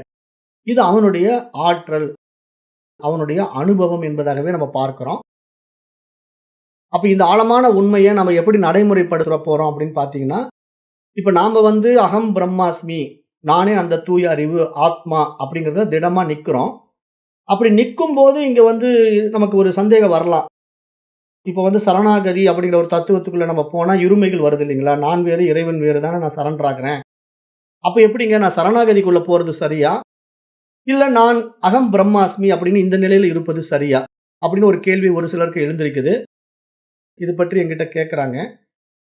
அப்புறம் ஒருத்தர் என்ன சொல்றாருன்னா, இந்த அகம் பிரம்மாஸ்மின்ட்டு நான் இந்த இறைநிலையில நிக்கும்போது அது அகங்காரமா மாறாதா? ஏன்னா நானே அந்த இறைத்தன்மையா, இறைவனா இருக்கிறேன் அப்படின்னு நினைக்கும்போது எனக்குள்ள ஒரு ஆணவத்தை கொடுத்துறாதா? அப்படின்னு ஒரு கேள்வியை எழுப்புறாங்க. இப்ப நம்ம இங்க என்ன புரிஞ்சுக்கணும் அப்படின்னா, இந்த பாடம் நமக்கு என்ன கத்துக் குடுக்குதுன்னா, நம்ம காட்டிக் குடுக்குது. நம்மளை நமக்கு காட்டிக் குடுக்குது. அது காட்டிக் குடுக்கும்போது நீங்க எப்படி புரிஞ்சுக்கணுங்கிறத நீங்க இந்த ஆன்மீக விஷயமா பார்க்காம, அடிப்படை உண்மையா பார்த்து புரிஞ்சுக்கணும். அதுக்கு எப்படி நான் உதாரணம் குடுக்கலாம் அப்படின்னா, இப்ப கடல் நெறைய தண்ணி இருக்கு. அந்த கடல்ல இருந்து ஒரு சொம்பு தண்ணிய நான் மொண்டு வச்சுக்கிட்டு, இது கடல் நீர் தான் அந்த சொம்புல இருக்கிற தண்ணிய நான் காட்டுறேன். ஆனால் அந்த கடல்ல இருந்து பிரிக்கப்பட்டதாக காணப்படுகின்ற இந்த கடல் நீர் அந்த மிகப்பெரிய பிரம்மாண்ட கடலுக்கு வேறாக இல்ல. அது நமக்கு நல்லா புரியுது இல்லையா? அப்படி புரியும்போது, இப்ப அந்த கடல் தண்ணிக்கு பேசும் சக்தி இருக்குன்னு வச்சுக்கங்களேன். அது நான் கடலுக்கு வேறானவன் என்று சொன்னா, அத நம்ம எப்படி எதிர்பார்ப்போம்? அதனுடைய அறியாமை என்று சொல்லுவோமா? சொல்ல மாட்டோமா? ஏன்பா நீ எப்படிப்பா கடலுக்கு வேறா இருப்ப? நீ அந்த சொம்புக்குள்ள வந்துட்டா கடல் தண்ணிக்கு வேறா மாறிடுவியா? அங்கிருந்து தான் நான் உன்ன மொண்டுகிட்டு வந்தேன். அப்படின்னு நம்ம அந்த தண்ணி கிட்ட திருப்பி பேசுவோம் இல்லையா? நம்ம புரிய வைப்போம்ல அந்த தண்ணிக்கு. ஏன்பா நீ கடல்ல இருந்து எடுக்கப்பட்ட நீர் தான். ஆனா நீ புரியாம சொம்புக்குள்ள உட்கார்ந்துகிட்டு அந்த கடல் நீர்ல இருந்து நான் தனியா வந்துட்டேன். நான் வேறு, அது வேறுன்ட்டு நீ டுயாலிட்டிக்குள்ள இருமைகள்ல சிக்கிக்கிட்டு இருக்கிற. அதனால நீ என்ன புரிஞ்சுக்கணும்னா, நீ வேறு கிடையாது. அந்த கடலே தான் நீ, நீயே தான் அந்த கடல். அப்படி புரிஞ்சுக்கோ. அப்படி நம்ம அந்த கடல் தண்ணிக்கு சொல்லிக் குடுத்துட்டோம்னா, அந்த கடல் தண்ணி என்ன புரிஞ்சுக்கும்? ஓ! அப்போ அந்த பிரம்மாண்டமான கடல்ல இருந்து என்னை எடுக்கப்பட்டு ஒரு சிறிய குடத்துக்குள்ளேயோ அல்லது ஒரு குண்டாக்குள்ளேயோ என்ன அடக்கி வச்சுக்கிட்டு நான் இப்படி புரிதல் இல்லாம புரிஞ்சுகிட்டு இருக்கிறேன். அப்படிங்கிற ஒரு தெளிவு அந்த நீருக்கு வந்துவிட்டா, அந்த நீர் அந்த இருமைகள விட்டுடும். நான் வேறு, அந்த கடல் வேறு என்ற இருமைகள விட்டுடும் இல்லையா? இப்படி புரிஞ்சுக்கிட்டா, இங்க நாமளும் இந்த அகம் பிரம்மாஸ்மின்ற ஆழமான உண்மைய நமக்குள்ள ஏற்றுக்கொள்ளும்போது, இங்கு நானும் இறைவனும் வேறு வேறு இல்ல. அந்த பேருணர்வின் ஒரு துளியாகிய சிற்றுணர்வு, ஒரு சிறிய உணர்வா நான் இங்க பிரகாசித்துக் கொண்டிருக்கின்றேன். ஆனால் இந்த சிறிய உணர்வு அந்த பேருணர்வின் ஒரு துளி அப்படின்னு நம்ம புரிஞ்சிட்டா, அங்க ஒருமைத்தன்மை தான் வரும். அங்க இருமைத்தன்மைகள் கிடையாது. அப்ப என்ன நடக்குன்னா, அந்த ஒரு துளி தனியா இல்ல. அதோட சேர்ந்துடுச்சு அப்படிங்கிற மாரி நம்ம விட்டுட்டோம்னா முடிஞ்சுது. அதான் சரண்டர். இங்க சரணாகதிங்கிற அர்த்தம் எப்படி புரிஞ்சுக்கணும்னா, இங்க நானுன்னு ஒருத்தன் இல்ல. என்னுடைய தனித்துவத்தை இழந்துட்டேன். எல்லாமே அந்த பேருணர்வு தான். இருப்பது ஒரே உணர்வு. அது பார்ப்பதற்கு பிரிந்து விட்டது போல இந்த உடலை வைத்துக்கொண்டு அபிமானிக்குது. அந்த சொம்ப வைத்துக்கொண்டு அந்த கடல் நீர் நான் தனித்துவமாகி விட்டேன் என்று அபிமானம் கொள்ளுது. ஆனா உண்மையில் அந்த சொம்பில் இருக்கின்ற நீர் அந்த கடலுக்கு வேறானது கிடையாது. அந்த கடலிலிருந்து எடுக்கப்பட்டது. அது மாரி இங்கு என்னிடத்திலே இருக்கின்ற சிறிய ஆகாசம், உயிர், உணர்வு, உள்ளுணர்வு அப்படின்னு என்ன வேணா நீங்க பேர் வச்சுக்கங்க. உங்கள இங்க எப்படி வேணா சொல்லிக்கங்க. ஜீவன்னு சொல்லிக்கங்க, உயிர்ன்னு சொல்லிக்கங்க, என்ன வேணா சொல்லிக்கங்க. அது எல்லாமே அந்த ஒரே உணர்வாகிய பேருணர்வின், பேரறிவின், பரமனின் ஒரு துளி. அந்த துளி பரமனுக்கு வேறாக இல்லை எனும்போது, இந்த துளி அதிலிருந்து வந்தது அதற்கு வேறாக இல்லை. ஆகவே அதற்கே உரித்தானது என்று இந்த துளி தன்னுடைய தனித்துவத்தை இழந்துவிட்டால் சரணாகதி. அவ்வளவுதான். அந்த சரணாகதி, அந்த சரண்டர் தான் இங்க அந்த ஒருமைத்தன்மையை குடுக்கும். அதை விட்டுட்டு நீங்க இருமைகள்ல எனக்கு வேறாக ஒரு இறைவன் இருக்கின்றான். நான் அவனுக்கு தாசன், இறைவன் எனக்கு தலைவன் என்று நீங்க இருமைகள்ல இறைவன் கிட்ட சரணாகதி அடைஞ்சீங்கன்னா, நீங்க இறைவன் மீது ஒரு வேற்றுமை வைத்துக் கொண்டே இருப்பீங்க. அவன் வேறு, நான் வேறு அப்படிங்கிற அந்த இருமைத்தன்மை இருந்து கொண்டே இருக்கும். அந்த இருமைத்தன்மை இருக்கின்ற வரைக்கும் இருவரும் இணையவே முடியாது. அங்க இருமைத்தன்மை இருந்துகிட்டே தான் இருக்கும். நமக்கே தெரியாம மறைந்து கொண்டிருக்கும் அந்த இருமைத்தன்மை. அதை நம்ம விட்டுடணும். அப்ப இங்க பூரண சரணாகதிங்கிறது அகம் பிரம்மாஸ்மின்னா நான் அந்த பேருணர்வு நிலையில இருக்கிறேன். அது என் மூலமா இயங்கிக் கொண்டிருக்கு. இந்த உடலும் இந்த மனமும் அதற்கான கருவிகள். அது என்ன செய்தோ செய்யட்டுமே. அதனுடைய விருப்பம் இங்க நடந்துகிட்டு இருக்கு அப்படின்னு நம்ம பூரணமா அதுகிட்ட ஒப்படைச்சிட்டோம்னா, நம்முடைய வாழ்க்கையை அது வாழும் அப்படின்னு தான் நான் பலமுறை சொல்லிக்கிட்டே இருக்கிறேன். நான் சொல்லக்கூடிய சரணாகதி தத்துவம், இங்கு நான் என்ற தன்னுடைய தனித்துவத்தை இழக்கும் போது தான் நம்ம அந்த பேருணர்வு தன்மைக்குள்ள போக முடியும். அத புரியாம நீங்க நான் உள்ளுணர்வுக்கான தனி பிராக்டிஸ் அல்லது நான் ஒரு உயிர் அப்படிங்கிறதுக்காக தனி பிராக்டிஸ் இதெல்லாம் நீங்க பண்ணிட்டு இருக்கிற வரைக்கும் உங்ககிட்ட இருமைகள் இருக்கும், டுயாலிட்டி இருக்கும். நீங்க என்னைக்குமே அந்த ஒருமைத்தன்மைக்குள்ள போக முடியாதுங்கிற ஒரு ஆழமான உண்மையை உங்களுக்கு சொல்லி, இப்போ இந்த 5வது மந்திரத்தோட இந்த வகுப்பை நான் நிறைவு செய்கிறேன். நாளைக்கு 6வது மந்திரத்திலிருந்து தொடரலாம். நன்றி. ஓம் தத் சத்.